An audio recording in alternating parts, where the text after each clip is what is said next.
안녕하세요. 오늘도 사연 살롱을 찾아주셔서 감사합니다. 회사를 운영하고 있는 40대 여성입니다.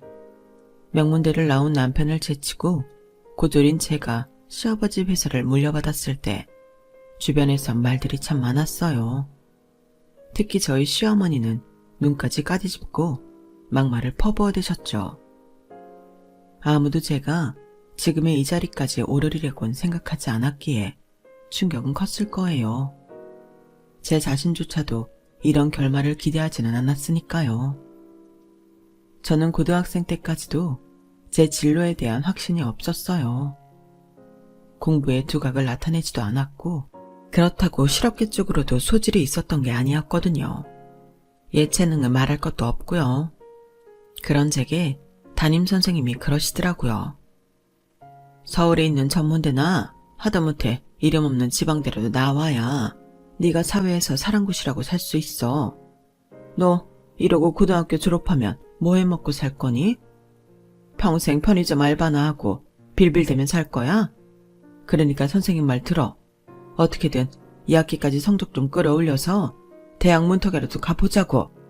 담임선생님은 모든 게 저를 위한 거라며 대학 진학을 강요하셨지만 저는 그런 담임선생님이 이해가 안 갔어요. 저는 대학이야말로 정말 공부할 사람만 가야 하는 곳이라고 생각했거든요. 공부할 생각도 없고 전공하고픈 과목도 없는데 왜 돈이랑 시간을 들여가며 그 고생을 해야 하나 싶었죠. 그래서 담임선생님의 반강요에도 불구하고 대입 진학을 하지 않았어요. 제 고집 때문에 애꿎은 저희 부모님은 툭하면 걸려오는 담임선생님 전화에 시달림을 당하셨지만 그래도 제 뜻을 믿고 따라주셨어요. 제가 당시 부모님의 나이가 되고 보니 그게 부모님으로선 얼마나 큰 결심이었는지 알겠더라고요. 나부터라도 내 자식이 남보다 뒤처지는 길을 선택한다면 끝까지 자식 뜻을 따라주긴 힘들 것 같거든요. 고등학교를 졸업하기 전부터 저는 여러 가지 아르바이트를 했어요. 내가 정말 하고 싶은 게 뭔지 알려면 일단 뭐든 해봐야 할 것 같았거든요. 그래서 무슨 일이든 제게 맡겨진 일은 최선을 다해서 했어요.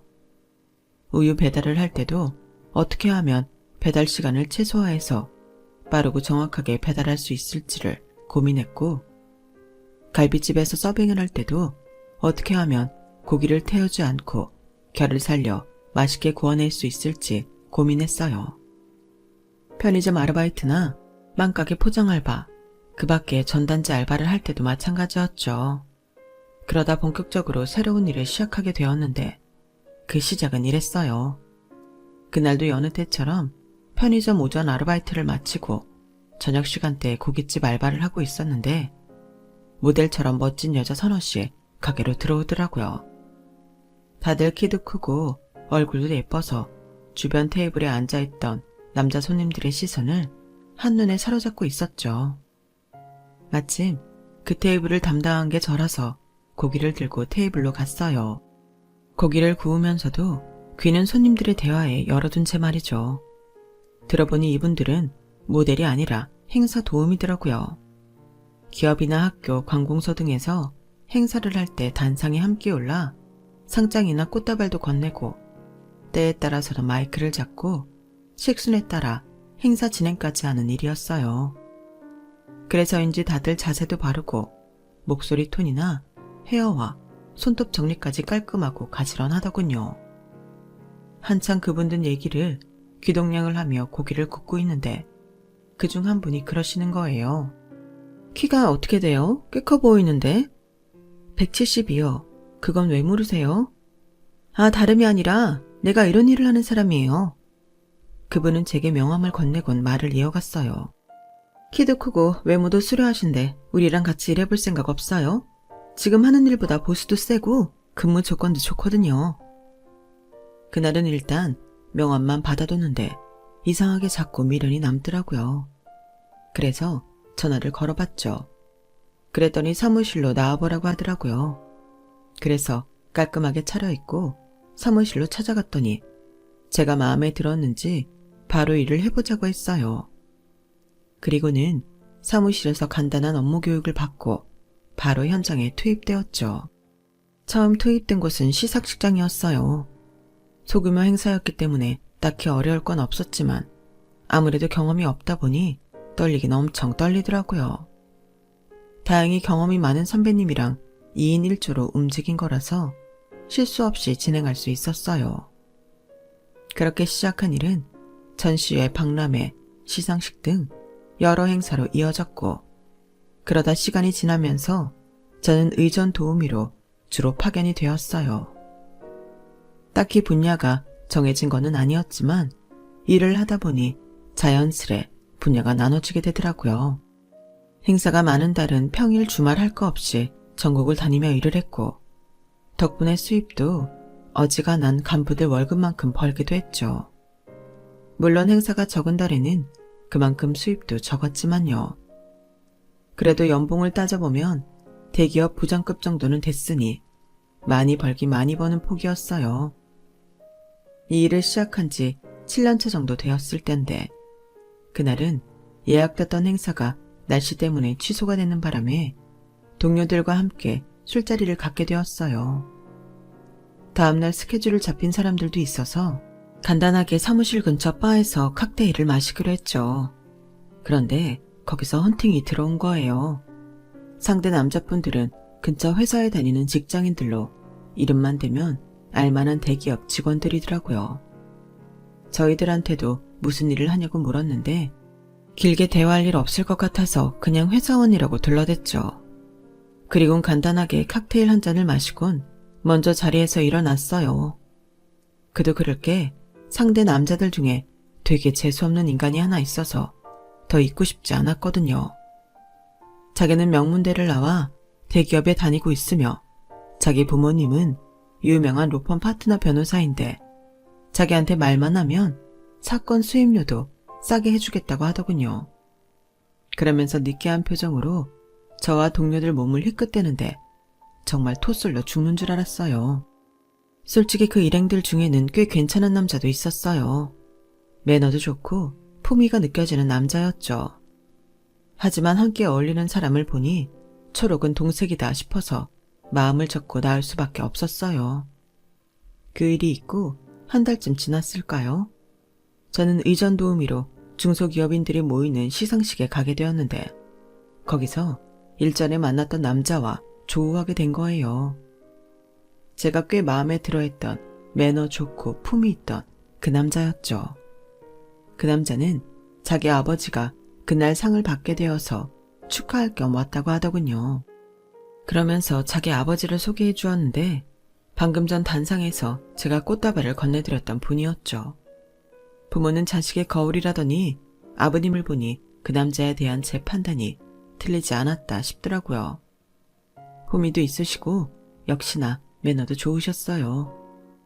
회사 대표로 있으셔서 그런지 외모에서부터 오너의 아우라가 풍기더군요. 그날은 자리가 자리인 만큼 남자와 얘기를 나눌 수는 없었어요. 대신 전화번호만 교환하고 헤어지게 되었죠. 그리고 며칠 뒤 낯선 번호로 문자가 온 거예요. 제가 전화번호를 저장해두지 않은 번호라서 스팸 문자인가 싶어 지웠는데 바로 전화가 오더라고요. 받아보니 며칠 전 그 남자였어요. 주말에 시간 되면 같이 영화를 보자고 하더군요. 사실 직업 특성상 주말이 더 바쁜 터라 거절을 하려면 할 수도 있었는데 왠지 그러기 싫더라고요. 이번 기회를 놓치면 왠지 후회하게 될 것 같아서 만나기로 했죠. 그리고 만난 지 10분 만에 오늘 이 자리에 나오길 참 잘했다는 생각을 했어요. 단둘이 만나보니 정말 괜찮은 남자였거든요.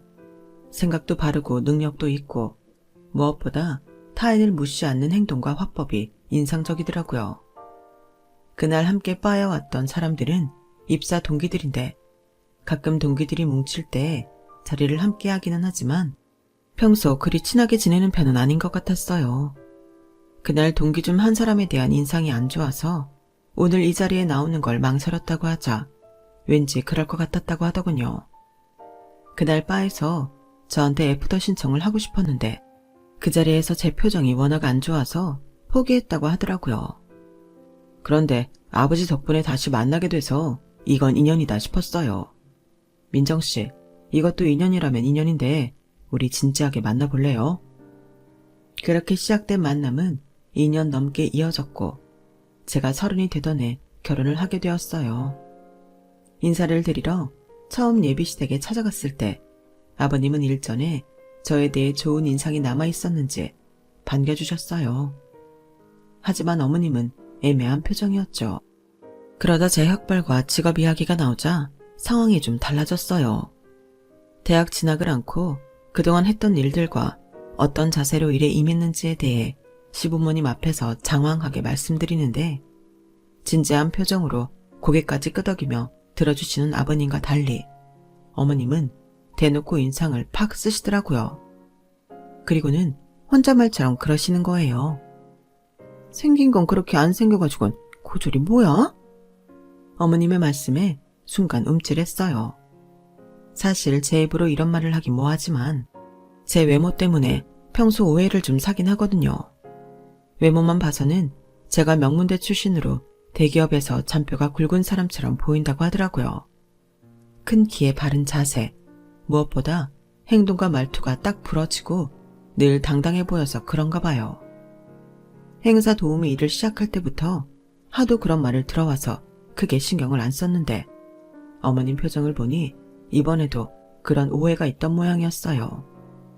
괜히 지은 죄도 없이 주눅이 들려던 그때 아버님이 물으시더라고요. 민정양은 왜 대학에 안 갔나요? 그 질문에 저는 순간 멍해졌어요. 대개 이런 경우 너 공부 못해서 대학도 못 갔구나 라고 말하기 마련인데 왜 안 갔냐고 물으시는 어른은 처음이었거든요. 그래서 제가 대학을 포기했던 소신을 솔직히 말씀드렸죠. 그랬더니 그러시는 거예요. 그러면 공부하고 싶은 분야가 생기면 대학 진학을 할 생각입니까? 네, 그러고 싶습니다. 그러자 어머님이 뾰로통한 표정으로 그러시더라고요. 나이가 몇인데 대학은? 한창 머리 잘 들어갈 때도 못 들어간 대학을 그 나이에 무슨 수로 들어간다는 건지. 대학 못 나온 핑계도 여러 가지네. 어머님이 빈정대는 말에도 불구하고 아버님은 표정 변화 없이 제게 그러셨어요. 공부가 때가 어디 있겠어요. 배움이 필요하다면 죽을 때까지라도 배워야죠. 모르는 건 창피한 게 아니지만 모르면서도 배울 생각을 하는 건 창피한 일이니까요. 그땐 아버님의 그 말씀이 저한테 하시는 건 줄 알았는데 나중에 알고 보니 시어머니를 향한 말이었더라고요. 결혼해서 안 사실이지만 저희 시어머니는 중학교밖에 못 나온 분이었어요. 그래서 시어머니와 시누이들한테 엄청 멸시를 당하고 사셨더라고요. 어머님 말씀에 따르면 저희 시아버지도 어머님이 학벌을 들먹이며 꽤 무시하셨던 모양이었어요. 그런데 웃긴 건 입장이 바뀌고 나니 어머님도 당신 아들에 비해 학벌이 딸리는 저를 똑같이 구박을 하셨다는 거죠. 남들 다 대학 갈 때 넌 뭐했니? 나 떼어 먹고 사느라 바빠서 대학이 사치였다지만 니들 때는 대학 안 간 애들 찾는 게 더 힘들 정도 아니니? 자식은 엄마 머리 담는다는데 네가 날 애들이 걱정이다. 어머님, 사람 머리를 학벌로만 당정 지으시면 안 되죠. 학벌로 안 따지면 뭘로 따지란 말이냐? 머리가 좋아야 공부를 잘하는 건 당연지사 아니니? 하긴 고졸이 네가 뭘 알겠니? 어머님, 그렇게 따지면 우리 그이도 대학 문턱에도 못 갔어야 맞는 거 아닌가요? 어머님도 대학 못 나오셨잖아요. 넌 꼭 이러더라. 네 시아버지가 날 무시하니까 너까지 날 우습게 하는 거냐? 버르장머리 없는 것 같으니라고. 네가 이러니까 못 배운 티 난다고 하는 거야. 정말 요즘 말대로 할 말 하 아니었어요. 할 말은 많지만 하지 않겠다 이겁니다. 어머님이 학벌 가지고 저를 흉보시는 건 결국 당신 얼굴에도 침 맺는 격이란 걸 왜 모르실까요? 일 때문에 바쁘다는 사람을 굳이 당신 계모임까지 불러내서는 지인분들 앞에서 제 학벌을 운운하며 명문대 나온 아들이 아깝다는 말을 하셔야 직성이 풀리는 그 이유를 모르겠더라고요. 뭐 어머님이 저를 학벌로 망신 주셔서 그랬던 건 아니지만 결혼하고 1년쯤 지나 저는 대학에 입학하게 되었어요. 물론 그 계기가 됐던 건 어머님 탓이기는 했어요. 시고모님 환갑날 일이었거든요. 요즘은 환갑잔치는 거르는 게 추세라서 시고모님이 집안 식구들과 조촐히 저녁 함께 하자시며 연락을 하셨더라고요. 평소 시고모님에 대해 감정이 좋지 않은 시어머님은 몸이 아프다는 핑계로 참석을 안 하시겠다고 하더군요. 네가 내 대신 돈 봉투나 전해줘라. 돈 욕심이 많은 인간이라 괜히 선물이니 뭐니 해봐야 좋은 소리 못 듣는다. 한 50이면 될 거다. 그렇게 저는 시어머님이 주신 돈 봉투를 받아들고 약속 장소를 향했어요. 평일이라 남편은 회사에서 바로 오기로 한참이라서 저만 따로 룸으로 들어갔어요. 시어머님 가족들은 이미 도착해 있더라고요. 저희 아버님과 남편만 아직 도착을 못한 상태였고요. 그런데 시어머님이 그러시는 거예요. 네 시어머니는 또 아프다고 핑계대고 안 나오는 모양이구나. 어쩌면 그놈의 레퍼토리는 세월이 흘러도 안 변한다니? 어떻게 된 게 시댁 행사가 있을 때마다 아프대? 하여간 머리도 안 좋은 사람이 매번 그렇게 잔머리만 써대기는 배운 것도 없고 집안도 그 모양의 사람을 받아줬으면 노력하는 모습이라도 보여야 할 거 아니야. 지가 뭐라고 툭하면 집안 행사에 빠져. 성훈이만 가지지 않았으면 우리 집안에 발도 못 붙였을 인간이 배은망덕하기는. 아무리 사이가 돈독하지 않은 시어머니긴 해도 남이 욕하는 건 듣기 거북했어요. 저만 있는 자리도 아니고 시고모님 자식들과 며느리 손주들까지 있는 자리인데 말이죠. 그래서 조용히 말씀드렸어요. 고모님, 저희 어머님이 달갑지 않으신 건 알겠지만 며느리인 제가 있는 앞에서 그런 말씀하시는 건 많이 불편합니다. 어린 조카들도 있는데 나중에 따로 얘기하시죠. 그러자 시고모님이 저를 빤히 바라보시더라고요. 넌 속이 좋은 거니 아니면 속에 능구렁이가 들어 그런 거니? 너 시집 올 때 네 시어머니가 집안 사람들 모인 자리에서 널 뭐라고 소개했는지 아니? 몸으로 벌어먹고 사는 애라고 하더라. 우린 그래서 네가 유흥업소에 나가는 애인 줄 알았지 뭐냐. 니들 결혼식 때 널 보니까 키도 크고 인물도 반반하길래 영락없이 그렇게 믿었다니까. 맞아요 어머님. 저희도 송은도련님이 업소 출신 여자랑 결혼하는 줄 알았다니까요. 숙모님이 저희한테 그렇게 얘기하셨으니까요. 배운 것도 없고 몸 굴려서 먹고 살다가 돈 많은 남자 꿰차서 신분 상승하려는 여자라고 했거든요. 사람 앞에 놓고 이렇게 말해서 미안해요.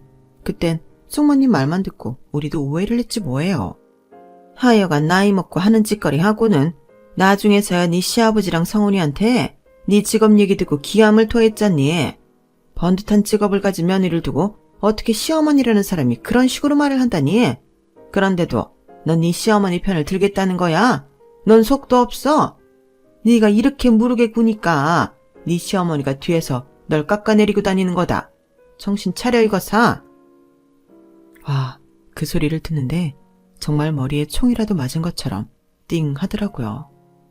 뒤늦게 아버님이랑 남편이 도착해서 식사가 진행될 때까지도 저는 제정신이 아니었어요. 내가 마음에 안 들면 직접 대놓고 말을 하든지 어떻게 남들한테 그런 말도 안 되는 소리를 짓거리고 다니는 건지 도저히 시어머니란 사람이 이해가 안 가더군요. 더군다나 내 직업을 그런 식으로 폄하했다는 게 도저히 용납이 안 됐어요. 그래서 나 스스로 내 가치를 올려야겠다는 생각을 하게 되었죠. 그래서 대학에 들어가기로 결심을 한 거예요. 하지만 이제 와서 수능을 다시 본다는 건 현실적으로 불가능하다는 생각이 들었어요. 그러기에는 시간도 아까웠고요. 그래서 선택하게 된 게 바로 방통대였죠.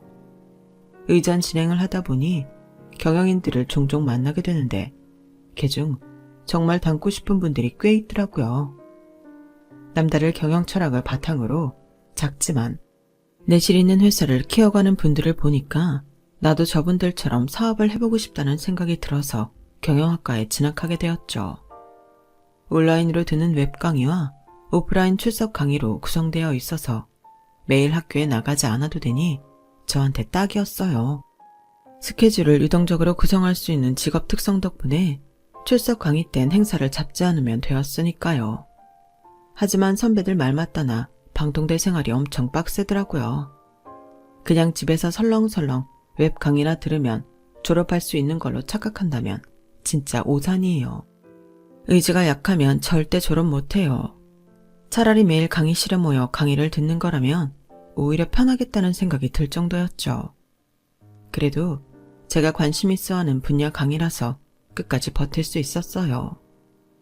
집안 살림하랴, 일하랴, 거기다 방통대 공부까지. 거기다 막 공부를 시작하고 얼마 안 돼서 임신까지 하는 바람에 눈물 짜며 힘들게 공부를 해야 했어요. 그럴 때마다 약해지는 제 마음을 다잡을 수 있었던 건 눈앞에 보이는 어머님이었어요.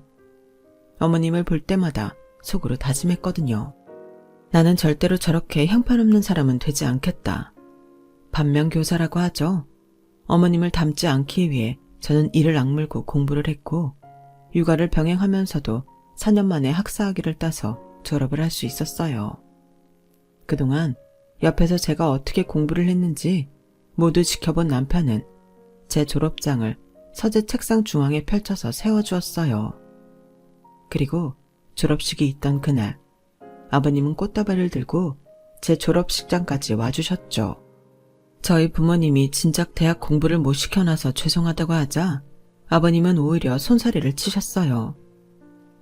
남들이 하니까 생각 없이 따라서 하는 공부랑 자신이 필요하다고 느껴서 하는 공부랑 어떻게 같겠습니까? 그러니 그런 말씀은 하지 마세요. 아가, 그동안 고생 많았다. 힘들게 한 공부니까 아깝게 썩히지 말고 잘 이용하도록 해라. 도움이 필요하면 언제든 말하고. 알겠지? 아버님은 제 머리를 쓰다듬어 주시며 흐뭇하게 웃어주셨어요. 지난 4년 동안은 졸업을 목표로 달려왔지만 막상 그 목표를 이루고 나니까 허탈해지더라고요. 내 생활에서 많은 비중을 차지하던 대학 수업이 사라지고 나니 하루가 길게만 느껴지고 뭔가 할 일을 빼먹고 있는 게 아닌가 하는 생각까지 들었어요. 그리고 무엇보다 졸업식장에서 아버님이 하셨던 말씀이 머릿속에서 맴돌기 시작했죠. 배운 걸 써먹어야 할 텐데. 하지만 학위 한 장으로 뭘 어떻게 할 수 있을지 감이 안 잡히더라고요. 졸업장 땄다고 이 나이에 회사에 취직을 하기도 그렇고 말이죠. 더군다나 방통대 졸업장으로는 일반 대학을 나온 친구들을 이길 수도 없으니 더더욱 막막하더라고요. 그렇게 얼마간 고민을 하던 저는 새로운 목표를 만들게 되었어요. 기왕 시작한 거 끝을 보자 싶은 마음에 박사학위까지 도전해 보기로 한 거죠. 몸이 갈갈이 찢기는 것 같은 산통도 이겨내고 애도 낳은 난데 지난 4년간 그 어려운 순간도 버텨내고 4년 만에 학사학위도 딴 난데 뭔들 못하겠냐 싶더라고요. 그래서 일단 석사에 도전을 하기로 했어요. 쇳불도 당김에 빼랬다고 대학원에 입학원서를 냈는데 덜컥 합격을 한 거예요. 그런데 기쁨도 잠시. 대학원은 100% 출석이라서 도저히 일과 병행하기 힘들 것 같아서 석사학위 딸 때까지만이라도 일을 쉬어야겠다 생각했는데 세상에 등록금이 비싸도 너무 비싼 거예요. 남편은 기왕 공부하기로 한 거 끝까지 해보라며 응원을 해줬지만 일도 쉬게 된 마당에 등록금에 차비에 식비, 도서 구입비까지 지출이 왕창 늘어서 겁이 나더라고요. 그래서 생각도 못해 아버님을 찾아갔어요. 아버님은 마치 기다렸다는 듯이 그러시더라고요. 그래, 결심을 한 모양이구나. 기왕 대학 졸업장도 따냈는데 어디든 써먹어 봐야겠지. 그래서 말씀인데요, 아버님. 저 대학원에 진학하고 싶어요. 실은 이미 대학원에 합격도 했어요. 그런데 아무래도 제 일과 병행하기가 쉽지 않겠더라고요. 그래서 일을 쉬려고 하는데 학비가 너무 비싸서 말이에요. 아버님께서 후원을 좀 해주시면 안 될까요? 솔직히 선뜻 그러마하지는 않으실 거라고 생각했지만 그래도 어쩌면 학비를 내주시지 않을까 하는 기대를 했던 것도 사실이에요. 그런데 아버님이 저를 빤히 바라보시더니 그러시는 거예요. 내가 네 시아버지이긴 하지만 나도 사업을 하는 사람인데 이문이 남지 않은 거리를 할 수야 있겠니? 나한테 학비 지원을 받고 싶다면 네가 나한테 뭘 줄 수 있는지도 제시하는 게 먼저가 아닐까 생각한다. 아가, 넌 나한테 뭘 해줄 수 있니? 생각해 본 적 없는 일이라 잠시 고민이 되었지만 그렇다고 순순히 물러날 수는 없어서 크게 질렀어요. 아버님께서 제가 박사학위를 딸 때까지 지원해 주신다면 나중에 아버님 회사를 제가 맡아드리겠습니다. 경영학 공부를 하면서 알게 된 건데 제가 사업에 꽤 소질이 있는 것 같더라고요. 물론 이론만으론 한계가 있을 거예요. 그래서 학기 중에 회사에 나와서 아버님 곁에서 일을 거들겠습니다. 그러니 아버님께서 제게 투자 좀 해주세요. 지금 생각해보면 말도 안 되는 거래였어요. 거래가 아니라 학비도 원조받고 회사까지 내놓으라는 날강도 수준이었으니까요. 그런데 아버님은 그 말도 안 되는 거래 조건을 들으시고도 화도 안 내시고 곰곰이 생각에 잠기신 거예요. 그리고 그러자고 하시는 거 있죠. 덕분에 저는 대학원에 다니게 되었어요. 강의가 없는 시간엔 회사에 나와 아버님 옆에서 업무 지원을 하게 되었고요. 회사에 정식으로 고용된 건 아니라서 제 편의대로 출근과 퇴근을 할 수 있었죠. 옆에서 아버님이 일하시는 모습을 지켜보며 든 생각은 세상에 쉬운 일 하나 없다는 거였어요. 오너 자리에 있으면 결제 서류에 도장이나 팍팍 찍으면 그만일 줄 알았는데 그게 아니더라고요. 회사에서 가장 작은 일부터 가장 큰 일까지 모든 걸 알고 있어야 했어요. 내가 알아야 남들한테 일을 시킬 수 있는 거더라고요. 심지어 회사 내 청소 업무를 맡고 계시는 분들의 얼굴과 이름도 아버님은 다 기억하고 계시더라고요. 뿐만 아니라 그분들 집안 사정까지도 꿰고 계시는지 대학에 들어간 자녀를 둔 직원들한테는 등록금에 보태라며 금일봉도 따로 주시고 관절염으로 고생하는 직원한테는 관절염 보조제까지 구해서 건네시더라고요. 아버님이 사업을 하는 분이라서 이문을 남기는 계산에만 능하신 줄 알았는데 사람의 마음을 얻는 방법도 아는 분이셨어요. 오너의 일은 그게 다가 아니었어요. 중소기업 특성상 인지도 때문에 대기업한테 밀리는 일이 비일비재하다 보니 기술력을 확보하는 것도 무척 중요하더라고요. 그러기 위해서는 기술 개발에 투자를 하는 건 기본이고 개발자의 능력에 걸맞는 대우를 하는 것도 중요하더라고요. 때에 따라서는 판촉사원 노릇도 해야 하는 게 중소기업 오너였어요. 한마디로 일당 백 노릇을 해야 하는 자리였죠. 아버님 옆에서 일을 배우며 대학원 수업을 들은 지 5년. 저는 드디어 박사 학위까지 따게 되었고 그 사이에 회사 일도 많이 배우게 되었어요.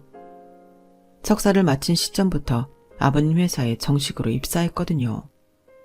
회사에서 지원해주는 덕분에 대학원 수업이 있을 때는 업무 시간도 조정할 수 있었죠. 일과 육아, 학업까지 욕심을 부려가며 해온 탓에 몸은 힘들었지만 그래도 지난 10년이 알차게 느껴졌어요. 내 인생에서 이렇게 치열하게 살아본 시절이 있나 싶을 정도로 꽉 찬 기간이었으니까요. 그런데 이런 제 노력을 딱 한 사람만큼은 절대 인정을 안 하더라고요. 제가 박사학위까지 받았음에도 어머님은 제 학위를 마치 언제든 돈 주고 살 수 있는 흔한 것처럼 치부하셨어요. 제가 시집 온 지 10년이나 됐는데 여전히 저를 못 배운 사람 취급하는 것도 모자라 남편과 시아버지까지 홀려서 멋대로 부리는 불려우 취급을 하시는 거예요. 그동안 제 일도 바쁘고 아이도 커가는데 자꾸 제가 시어머니와 부딪히는 모습을 보이는 게 교육상 안 좋을 것 같아서 참았는데 더는 안 되겠더라고요. 글쎄 저희 애한테까지 제 흉을 보더라니까요. 그래서 명절날 차례상을 치우고 어머님께 그랬죠. 어머님, 언제까지 제 뒤에서 흉을 보실 거예요? 이제 그만하실 때도 됐잖아요. 어머머, 얘 말하는 것 좀 봐. 내가 언제 네 흉을 봤다고 그래? 이게 지 시아버지가 오냐오냐 해주니까 눈에 뵈는 게 없나 보네? 제발 이러지 마세요. 어머님이 절 두고 뒤에서 뭐라고 하시는지 저한테 다 들리니까요. 오죽하면 어제도 시고모님이 전화를 하셨더라고요. 이젠 하다하다 저를 시아버지 홀려 재산 빼먹는 꽃뱀 취급까지 하신다면서요. 그뿐인가요? 저희 애가 수학 점수가 떨어졌다고 애한테 그러셨다면서요. 네 엄마가 머리도 나쁘고 못 배워서 네가 그걸 닮은 거라고요. 어떻게 애한테까지 그런 소리를 할 수가 있어요? 그게 뭐가 잘못됐다는 거냐? 원래가 애들 머리는 지 엄마를 닮는 거야. 네 자식이 널 닮아 성적이 안 좋은 건 네 탓이지 내 탓이 아니란 얘기야. 내 아들은 명문대까지 나와서 대기업에 들어갔으니 내 입장에선 그런 말 해도 되는 거 아니겠니? 난 꿀릴 거 없다. 그리고 네가 네 시아버지를 홀려서 재산 빼먹으려고 하는 것도 틀린 말은 아니잖니. 언감생심 네 주제에 네 시아버지 회사에 나가는 게 말이 되니? 어머님, 저 제 실력으로 아버님 회사에 들어간 거예요. 아버님 백으로 들어간 낙하산 아니라고요. 그러자 시어머니가 깔깔대며 웃으셨어요. 아이고 웃겨라. 이젠 하다하다 내 배꼽까지 빼놓으려고 하네. 얘 정신 차려. 대학이면 다 같은 대학인 줄 아니? 네가 아무리 잘난 척 해봤자 넌 고작 방통대 출신일 뿐이야. 어디서 그런 것도 대학이라고 고개 빳빳이 들고 잘난 척이야? 네가 내 아들처럼 명문대로도 나왔다면 내가 널 인정했을 거다. 다지고 보면 너나 나나 다를 게 뭐 있니? 근데 왜 너만 뭐라도 되는 척 까부냔 말이야. 별것도 아닌 게 어디서 까불어? 그때였어요. 거실에 계시던 아버님이 벼락같이 소리치셨죠. 당신이 뭔데 내 며느리를 인정하고 말고 해? 그리고 어떻게 당신을 며느리랑 비교를 해? 애초에 급이 되기는 해? 당신이 인정하고 안 하건 간에 며느리는 경영학 박사학위까지 있는 애야. 당신한테는 그런 게 있긴 한가? 남 잘 되는 거 배 아파할 시간에 당신 스스로를 돌아보라고. 그래요. 나 못 배워서 그럽니다.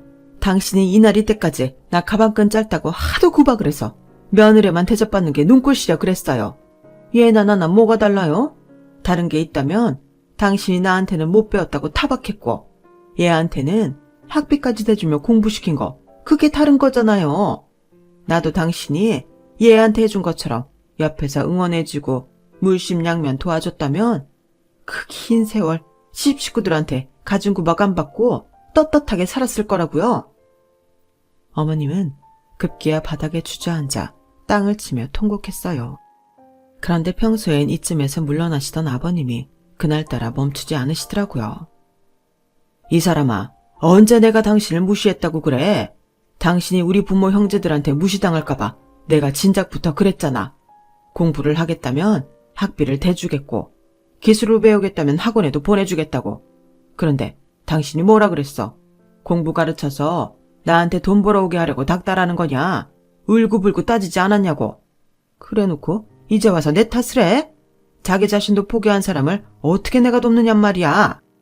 그깟 공부는 해서 뭐해요? 어차피 당신 부모 형제들은 나 같은 거 눈 아래로 깔고 보던 사람들인데 배운 거 없는 국밥집 딸이라고 얼마나 날 무시했는지 기억 안 나요? 성훈이 임신한 덕에 팔자 고쳤다고 당사자인 내 앞에서 떠들어대던 거 기억 안 나냐고요. 그런 사람들이 내가 공부 좀 더 했다 한들 사람으로 인정해 줬을 것 같냔 말이에요. 내가 왜 이렇게 됐는데? 내가 왜 이날이 때까지 이러고 사는데? 어머님은 악을 쓰며 소리쳤어요. 저희 시부모님의 결혼 비하인드 스토리는 이미 남편을 통해 결혼 전부터 알고 있었어요. 아버님이 군복무를 하시던 때 어머님은 군부대 근처에서 부모님을 도와 국밥집을 하고 계셨대요. 워낙 가격이 저렴하고 맛이 좋아서 인근 부대 군인들의 단골집이기도 했죠. 저희 아버님 역시 그곳 단골이었는데 한창 젊고 혈기왕성하던 때였던지라 또래인 어머님과 몰래 연애를 하게 되었고 제 남편이 생기게 된 거였죠. 아버님은 제대를 앞두고 어머님이 임신 사실을 알게 되었고 자신이 벌인 일에 책임을 지겠다며 집에 어머님을 소개하셨대요. 당연히 시댁에서는 난리가 났죠.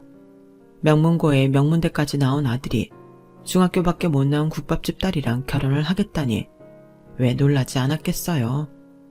제 시할머니와 시고모님은 애까지 임신한 저희 어머님을 엄청 구박하셨다더라고요. 못 배워서 친정 형편이 어려워서 그 밖에 갖은 이유를 대가며 괴롭히는 시댁 식구들 통해 저희 어머님은 하루도 마음 편히 지낼 수 없었대요. 거기다 믿었던 남편마저 어머님을 보호하지 않았다고 하더군요. 거기까지가 제가 아는 전부예요. 그런데 막상 아버님 얘기를 들어보니 아버님이 처음부터 어머님을 돕지 않았던 게 아니더라고요. 자기 부모 형제들한테 당하고 사는 아내가 가여워 공부를 시켜주겠다고도 하고 기술을 배울 학원도 보내주겠다고 했지만 거절한 건 어머님이니까요. 왜 나보고 며느리를 괴롭히냐고 그랬죠? 나도 할만하니까 그런 거예요. 난 이 집에 시집와서 이날이 때까지 시부모의 시누이한테 눈총받고 살았으니 얘도 나랑 똑같이 당해봐야 공평한 거 아니에요? 그래서 괴롭혔어요. 왜요? 그러면 안 돼요? 말도 안 되는 어머님의 궤변에 저도 남편도 아버님도 할 말을 잃었어요. 되도 않는 어머님 논리에 저는 그만 전의를 상실하게 되었어요. 이런 사고방식을 가진 사람이랑 더는 얼굴 붉히며 싸울 이유가 없다 싶었거든요. 하지만 그렇다고 조용히 입 다물고 물러서줄 수는 없었어요. 어머님이 뭐를 잘못한 건지 제대로 알려줘야 하니까요. 그래서 작정하고 말을 꺼냈어요. 다시는 시어머니를 안 볼 생각까지 하면서요. 뭐가 잘못됐냐고요? 그럼 지금부터 제가 그 이유를 알려드릴게요. 어머님은 저랑 어머님이 같은 선상에 있다고 생각하시지만 전혀 아니에요. 적어도 저를 비롯해 남들이 보기엔 말이죠. 어머님은 38년 전 그때와 똑같이 못 배우고 가난하세요. 아버님께 기대지 않으면 스스로 먹고 살 능력도 없으시니까요. 하지만 저는 지난 10년 동안 많이 성장을 했어요. 시작은 어머님처럼 남들보다 학벌도 딸리고 가진 것도 없었는지 모르겠지만 그새 학위를 3개나 땄거든요. 학사, 석사, 박사. 이 정도 학위면 우리나라뿐만이 아니라 세계 어디 가서도 학벌로 무시당하지 않을 정도는 돼요. 아니, 차고 넘칠 정도죠. 그뿐인가요? 제가 아버님 회사에 들어간 이후에 매출이 얼마나 늘었는지 아세요? 저희 팀이 개발한 상품이 국내를 비롯해 전 세계 42개국에 수출이 돼요. 아마존에서는 2년 연속 판매량 탑 50에 포함되었고요. 제 능력이면 아버님 회사가 아니더라도 어디서도 환영받을 정도라고 자부해요. 실제로 굴지의 회사에서 스카우트 제의를 받기도 했고요. 저는 제 노력으로 지금 이 자리에 섰어요. 하지만 어머님은 어떠셨죠? 늘 핑계만 대고 노력도 안 하셨잖아요. 지난 38년 동안 자신은 조금도 나아지려고 노력하지 않았으면서 그저 제 노력을 폄하하기에만 바쁘셨죠? 그게 어머님과 제 차이예요. 죽었다 깨어나도 어머님이 저처럼 대접받을 수 없는 이유라고요. 그러니까 앞으로 저를 어머님이랑 비교하지 마세요. 비교는요, 서로 견줄 만한 상대일 때 하는 거예요. 어머님과 저는 비교 대상이 아니라 대조가 되는 상황이라고요. 아셨어요? 그 말에 어머님은 눈물을 뚝 그치셨어요. 그리고 널 빠진 사람처럼 멍하게 저를 올려다보시더라고요. 그날 그 모습이 제가 어머님을 본 마지막 모습이 되었어요.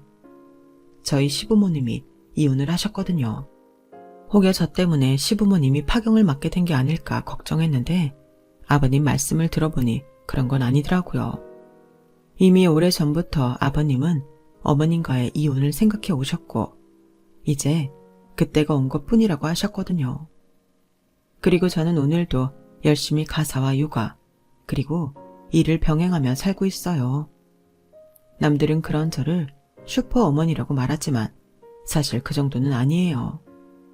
가사와 육아는 남편과 나눠서 하고 있고 회사 일 정도만 온전히 제 힘으로 해나가고 있으니까요.